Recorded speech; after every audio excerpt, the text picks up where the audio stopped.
Es la mañana de Guadalajara, en Es Radio.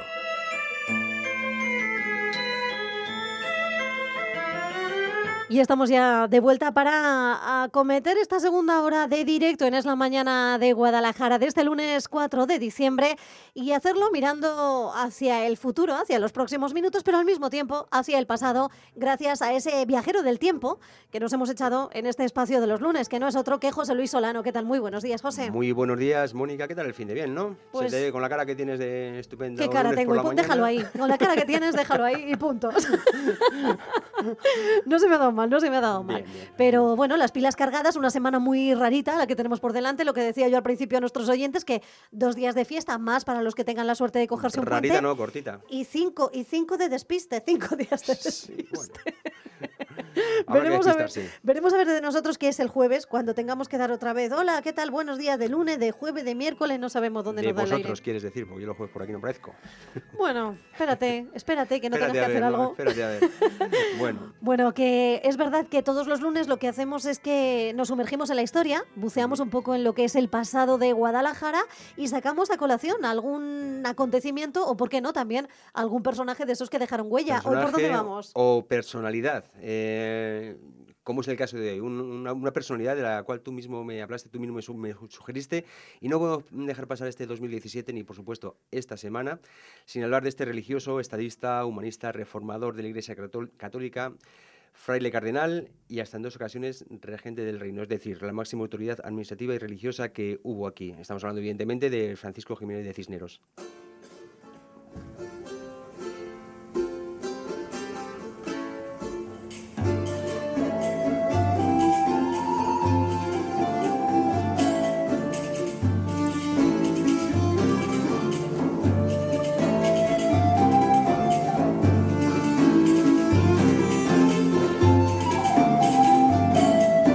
Es que hoy parece que es el día de hablar de Cisneros, entre otras cosas. Hace apenas un ratito, de la mano del director de la Biblioteca Pública Provincial, don Jorge Gómez, repasábamos los actos que van a tener lugar estos próximos días en la biblioteca y fíjate por dónde, dentro de la conmemoración de este 5º aniversario desde el fallecimiento de don Francisco de Cisneros, pues tendrá lugar el próximo lunes 11 de diciembre a las 7 una conferencia a cargo de José Luis Gonzalo Sánchez Molero sobre la Biblia políglota, que lógicamente una de sus grandes obras, claro, dentro de este repaso que seguro que vamos a hacer. ¿Y que comienza dónde? Comienza en Torrelaguna, efectivamente, que fue donde nació Gonzalo, que no Francisco Jiménez de Cisneros, en el seno de una familia humilde que, por cierto, no provenía de Torrelaguna, sino de un pueblo de Palencia llamado Cisneros.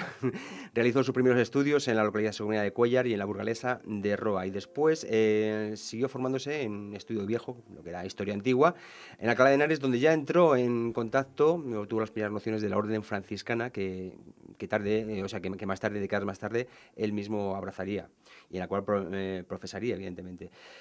De Alcalá de Henares se desplazó a Salamanca, donde cursó estudios superiores de filosofía, teología, derecho y cánones. Es decir, era un señor, un prototipo de hombre renacentista de armas y letras con una formación tremenda. Cuando una vez graduado ya en Salamanca fue cuando se trasladó a Roma, completó sus estudios para ser sacerdote y como tal se ordenó en la ciudad eterna. Y allí ya también empezó a ejercer pues como abogado, una especie de abogado, ¿no? Resolviendo pleitos eclesiásticos. Y debió hacerlo muy bien porque cuando, tras el fallecimiento de su padre, decidió volverse para España, pues lo hizo trayéndose bajo el brazo una letra expectativa, que era, digamos, una carta de recomendación del Papa Pablo II, en virtud de la cual Cisneros había de ocupar el primer cargo que se quedara vacante en el arzobispado de Toledo, que entonces pues era una división administrativa de la Iglesia en España que era muy extensa.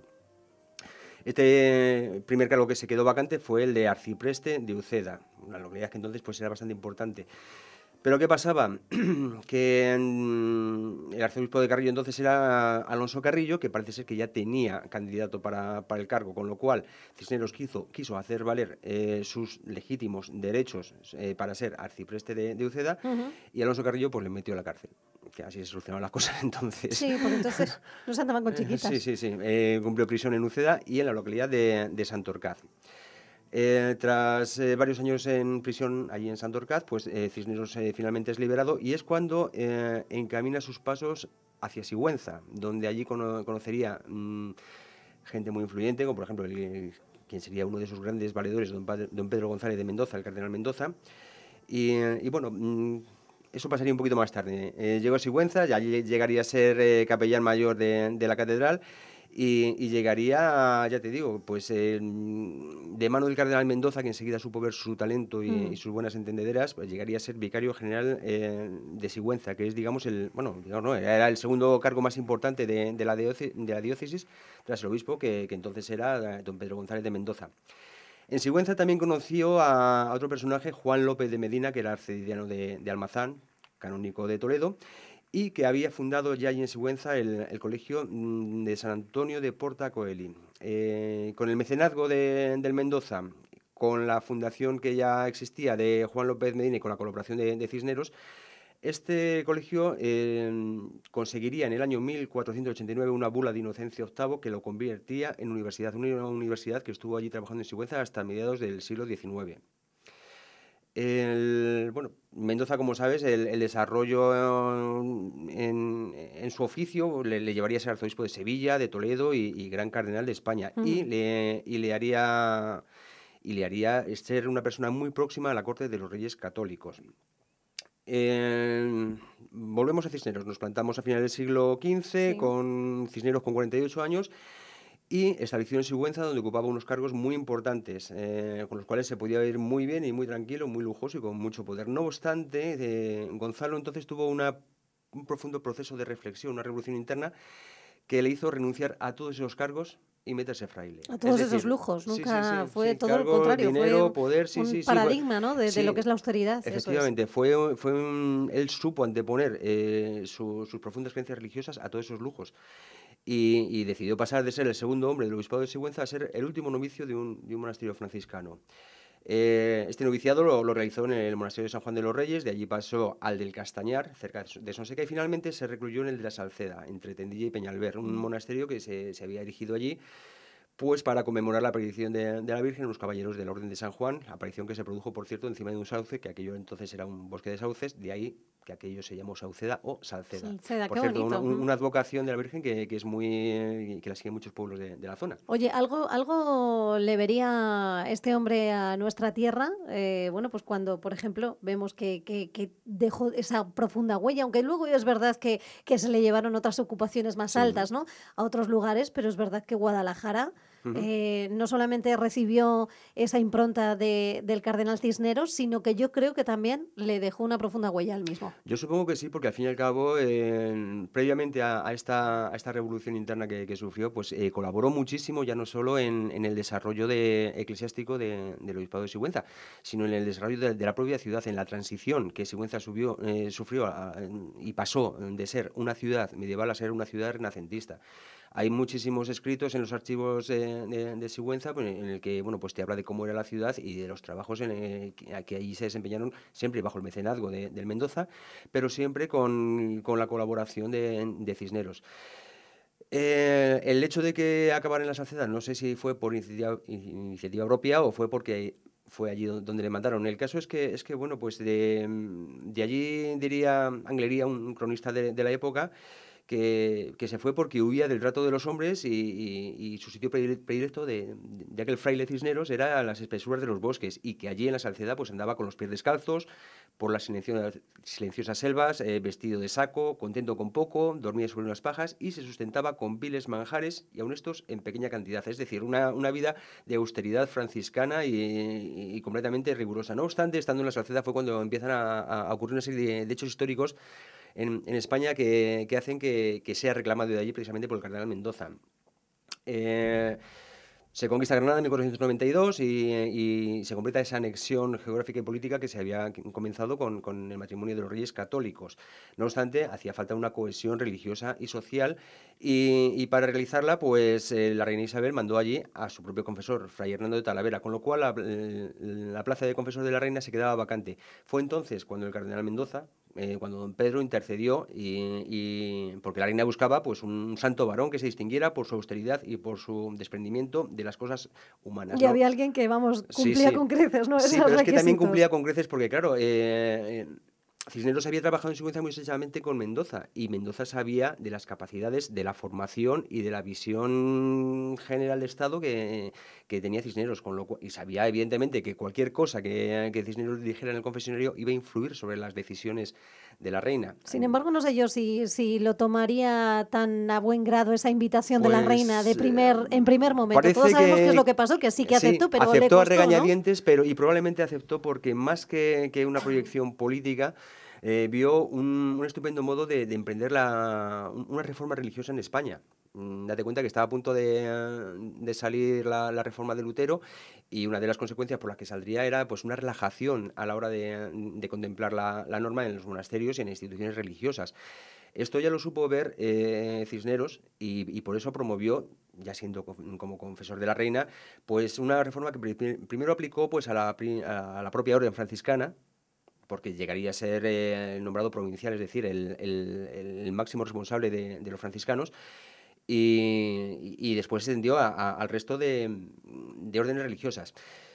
No obstante, claro, el puesto en el que estaba tuvo que acometer muchas tareas de Estado, es decir, pero estamos hablando de un Cisneros que ya tenía 50 y tantos años, que para la época era ya un hombre sabio y mayor. Un hombre mayor, básicamente, sabio sí lo era. Oye, que por cierto, creo que todos los lujos que se le suponía a la corte, él los asumió solamente en lo nominal. Es decir, él tenía sus aposentos, pero creo que en sus aposentos no tocó la cama, esas camas con dosel en la vida. Tenía una tabla debajo de ella donde dormía. Sí. Y bueno, solamente aceptó ese cargo cuando la reina, a su vez, aceptó que él viviera en la más estricta austeridad, ¿no? Desconocía ese dato, pero no me extrañaría ni pizca visto lo visto, evidentemente. También, claro, ya en ese punto de poder religioso y político en el que se encontraba Cisneros, ya no tuvo más remedio que intervenir en otra serie de crisis que se iban generando en el reino, como era la generada a raíz de la muerte de Isabel la Católica, la cual había dejado como heredera legítima a su hija, pero ya había contemplado, como Juan apuntaba maneras, que si persistía la enajenación mental, pues que fuera su viudo, Fernando el Católico, quien fuera regente del reino. ¿Qué pasaba? Aquí tenemos una reina legítima declarada incapaz y dos reyes, Felipe el Hermoso y Fernando, que no se llevaban nada bien, y una nobleza queriendo favorecer a Felipe el Hermoso, porque de ese modo pensaban que iban a recuperar unas prebendas que habían perdido precisamente con los reyes católicos, con lo cual no reconocieron a Fernando como rey, le reconocían como rey de Aragón, y Fernando se retiró de Castilla. Y mientras Felipe el Hermoso ya estaba pactando con franceses y holandeses precisamente para ocupar el reino de Aragón. ¿Quién estaba intermediando ahí? Pues el cardenal Cisneros, que todavía no era cardenal, evidentemente, pero sabiendo mantener una equidistancia que no creo que fuera nada sencilla entre nobles, reyes y siempre... Y en un momento tan convulso como es la desaparición de la reina, que era la reina Isabel, ¿no? Claro, que era la que unía a todos los reinos. El nexo y que tenía un poder tremendo. Lo supo hacer muy bien Cisneros, y sobre todo pues a raíz de la muerte inesperada de Felipe el Hermoso, cuando tuvo que asumir por primera vez la regencia del reino, convenciendo a los nobles de que lo mejor era que aceptaran al rey Fernando, que al final acabaría acabaría siendo regente de jure, pero el gobernante de facto probablemente era Cisneros. Cisneros, que ya entonces supo ver que España podría ser el gran país que iba a llegar a ser y el gran imperio que iba a llegar a ser. Estamos descubriendo América, se están proyectando las naciones a nivel de Europa, y Cisneros lo que quería era entregar al heredero, que finalmente sería Carlos de Gante, Carlos I de España y V de Alemania, le quería entregar un reino unificado como el que él había conocido en época de los reyes católicos. En fin, como te decía, con Fernando el Católico y Cisneros consiguieron devolver a la corona de Castilla pues la grandeza y la fortaleza que había tenido. Pero ¿qué ocurre? Cuando muere Fernando y estando Juana encerrada por incapaz... Por cierto, Fernando el Católico debió quedar muy, muy conforme, porque ya cuando Cisneros había sustituido precisamente al cardenal Mendoza como arzobispo de Toledo, parece ser que movió sus hilos por Roma para que fuera nombrado cardenal. Entonces, parece ser que estaba todo el mundo conforme con Cisneros, porque aunque se le ha tachado de hombre duro e intransigente, pues parece ser que era muy, muy buen que lo suyo era bueno. Sí, y eso no queda por menos que reconocerlo, ¿no? Te guste más o no la personalidad que pueda sí. llegar a tener, ¿no? Es que está claro. Como te decía, muere el rey católico, Carlos de Gante no ha venido todavía y la reina está declarada incapaz, con lo cual Cisneros tiene que asumir por segunda vez la regencia del reino. Hasta, por supuesto, en todo momento reconoce a Carlos de Gante como heredero y iba a su encuentro para entregarle el reino cuando en Roa, pues en el 8 de noviembre de 1517, pues falleció con 80 y tantos años de edad, que para el Renacimiento era una cosa rarísima. Una cosa rarísima. Bueno, decimos que era también, supo manejar un poco lo que era el desarrollo del imperio en un momento tan importante, pero también vivió importantes avances dentro de esa faceta suya académica. Y humanista, por supuesto. No, hablar de Cisneros es impensable sin hablar de otra ciudad que nos pilla muy próxima geográficamente, como es Alcalá de Henares. Cisneros promovió la Universidad de Alcalá, como todos sabemos, que es la primera universidad moderna, la primera universidad renacentista, humanista, y la primera universidad planificada, ya no solo a nivel, vamos a hacer aquí una universidad, vamos a hacer aquí un edificio, sino vamos a hacer un plan de estudios, vamos a hacer un entorno universitario, vamos a hacer una vida universitaria y una ciudad universitaria. Muchas otras cosas hizo Cisneros Alcalá, como por ejemplo pues la magistral, que era la magistral, era un templo sustitución del antiguo templo de San Justo, porque claro, no entendía que los profesores de la universidad no tuvieran una estrecha ligazón, los magíster, no tuvieron una estrecha ligación con la Iglesia Católica. De hecho, digamos que era el sitio donde se formaban, por así decirlo, los profesores de la universidad. Muchas otras cosas y, por supuesto, lo que hablabas antes, la Biblia políglota, porque, claro, Cisneros en todo momento, y lo demostró en sus reformas, demostró que era fundamental una muy estricta y ortodoxa contemplación de la norma, pero también era consciente de que las Sagradas Escrituras, desde que se habían redactado, habían sufrido muchas deformaciones, unas veces interesadas, otras veces debidas a las traducciones. Pues bien, él, aunque uno de sus cargos sería el de Inquisidor General de Castilla, no tuvo ningún problema a la hora de contratar judíos, a la hora de contratar seguramente cristianos ortodoxos, etcétera, para realizar las traducciones de los textos más antiguos que pudo recopilar, que estaban escritos en hebreo, estaban escritos en arameo, en griego y en latín, para tratar de hacer en la Biblia políglota, más que una Biblia en 4 idiomas, una recopilación estricta de las Sagradas Escrituras del modo más parecido a cómo se escribieron. Esa Biblia fue un proyecto que lo acometió en los últimos años de su vida y que se realizó también en Alcalá. Fue un introductor de muchas cosas, por ejemplo, de la imprenta en Alcalá la introdujo Cisneros, la imprenta en Toledo la introdujo Cisneros, muchas, ya te digo, como estadista, como reformador religioso, como muchísimas facetas que acometió y acometió muy bien, visto lo visto. En fin, nos podríamos tirar hablando de Cisneros toda la semana. Sí, y todo el año, como hemos ido haciendo, recordar, ¿no? sirva esto como un recordatorio para aquellos que todavía no hayan visitado esta exposición, que ya han visitado la de Sigüenza, de Gonzalo Francisco, ya la han visitado más de 11.000 personas y se ha prorrogado hasta en 2 ocasiones, pero ya se clausura hasta el domingo, día 10, así que puede ser un buen plan para el puente acercarse a Sigüenza y conocer más sobre esta personalidad, Francisco Jiménez de Cisneros, que sin el cual la España que conocemos sería completamente impensable y que ha sido un estadista, ojo, mucho más valorado desde el extranjero que desde nuestro propio país. Bueno, pues con cosas como esta, el aniversario de su fallecimiento se cumplió el día 8 de noviembre y poco a poco vamos conociendo más, como decía antes, los detalles de una figura conocida, pero muy desconocida en el fondo. Sí. Así que, y tenemos aquí, fíjate, en la Biblioteca Pública Provincial 5 de los volúmenes de la Biblia políglota. ¿Ah, sí? En torno a eso, como decimos, el próximo lunes también habrá que ir a echarnos un vistacillo. Pues José Luis, muchísimas gracias. Gracias a vos. Hasta luego.